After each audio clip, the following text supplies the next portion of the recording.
and get started because I have a lot to cover today to do. Friends who are logged in, and then I will give you the code and the link in the chat if for some reason you were unable to get logged in. Right now, currently I have 11 friends logged into the Nearpod. Here are the friends getting points today. Daniel and Daniela, Gerard and Gabriel. For my friends who are just joining us or who have not logged in yet, check the chat. The link and the code are there, and you can join us that way. We are going to go ahead and get started. This is day 3, talking about changes to the land. More specifically today, we are going to discuss land forms, and we're going to be doing some reading about land forms. So, water does not have to be liquid to cause erosion. Ice can do it too. Glaciers are sometimes called rivers of ice because... Okay, so is water the only thing that can cause change on Earth? No, remember we have wind, water, and then they just gave you a third one. What is the third thing that can cause change on Earth? What is the third thing? Samaj? Ice, right? And that ice doesn't necessarily have to be a glacier. Glaciers are large chunks of ice and they do create change, but it could be simply that water falls into cracks, begins to freeze. Freezing will expand or get bigger, pushing out onto the crack and cracking it more or breaking off pieces. Because they are huge slabs. Changes. Have you ever seen a sculpture that has been outside for many years? If the sculpture is of a person, then the nose and the mouth might be worn down. The face may have cracks in some places. The way the sculpture looks now is probably not how it looked when the artist made it. Think of the famous Sphinx. Now, this is a Sphinx that you can see on your screen here. It's from Egypt. This sculpture was made more than 4,000 years ago. Any of you alive 4,000 years ago? I'm old, but I'm not that old. Over thousands of years, some of the parts have worn away. So the nose, you can see that there really isn't a nose anymore, right? It's kind of like carved out.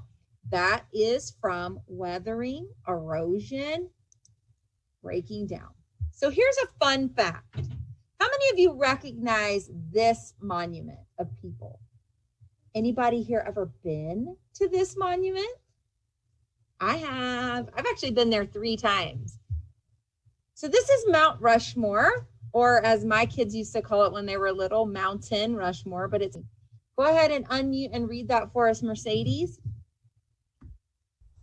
Mount Rushmore is a famous national monument located in the state of South Dakota.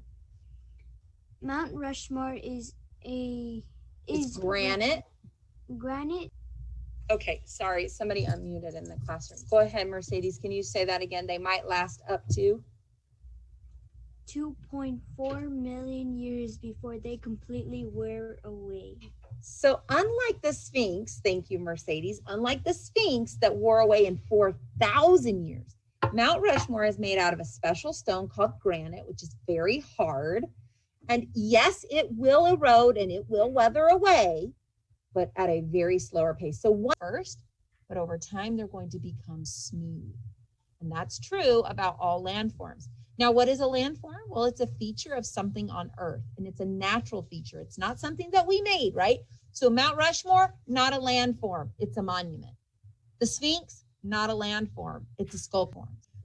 You have 30 seconds to be holding up your notebook so I can see your notebook, that you're ready. You're going to want to turn to the first blank page you have.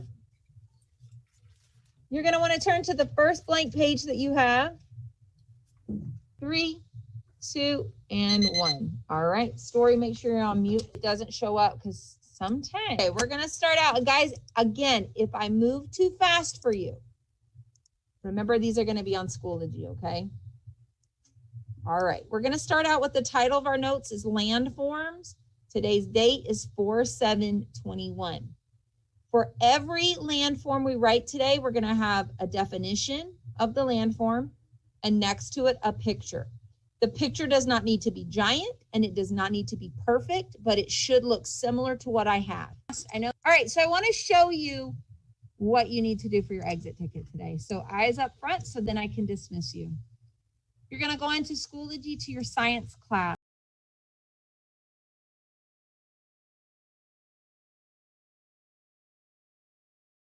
You're going to see a few things here. Well, here's the Nearpod we just did. You don't need to do that if you were here, but I'm going to move this guy up top. Notice that it says read first. Do you think you should do that first? Yeah, you should. You should click on it first. It's going to be 2 short pages of reading about what causes weathering. Okay, read about what causes weathering and then go back to your Wednesday folder and complete this exit ticket. Listen for your name and then you are free to go.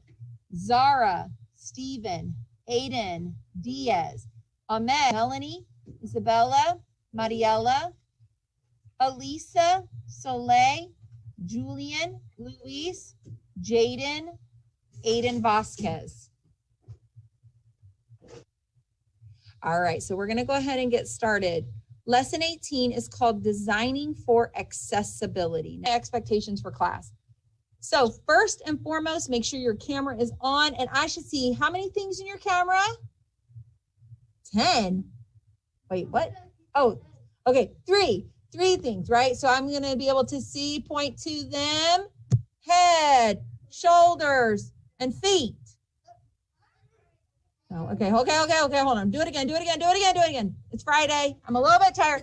Head, neck, and nose. No, okay, hold on. Okay.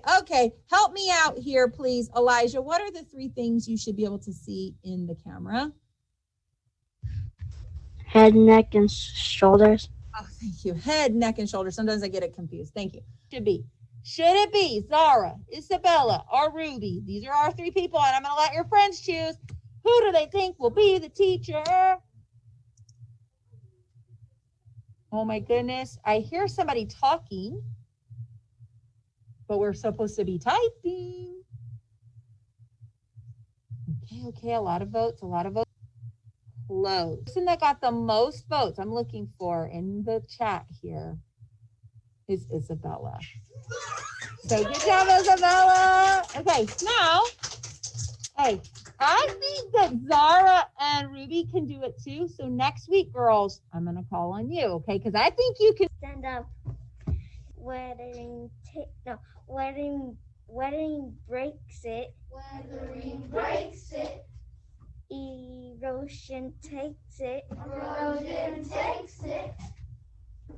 And when the motion stops, deposition drops. And when the motion stops, deposition drops. Wind and water move it around. Wind and water move it around. Gravity pulls it down to the ground. Gravity pulls it down to the ground. Break, move, drop. Break, move, drop. Break, move, drop. Break, move, drop. All of these processes happen to a rock. All of these processes happen to a rock. Break, move, drop. Break, move, drop. Break, move, drop. Break, move, drop. Oh, good job. Okay. All right, let's give Bella a you rock. 1, 2, 3. You rock. Good job. And let's give Bella a whoop whoop. 1, 2, 3. Whoop whoop. Now, for the rest of you, because you did so good, I only had one friend that didn't participate. There was only one friend, but you know what? I'm not going to let that get me down because you guys were awesome. And I really appreciated you listening. And I was watching you. You were listening to the teacher. And you were listening to what she told you to do. And you did it. And I'm really proud of you. So for all of you who were great students, I'm going to give you an oh yeah. Oh yeah. Give yourselves an oh yeah. Oh yeah. Nice work. I'm really proud.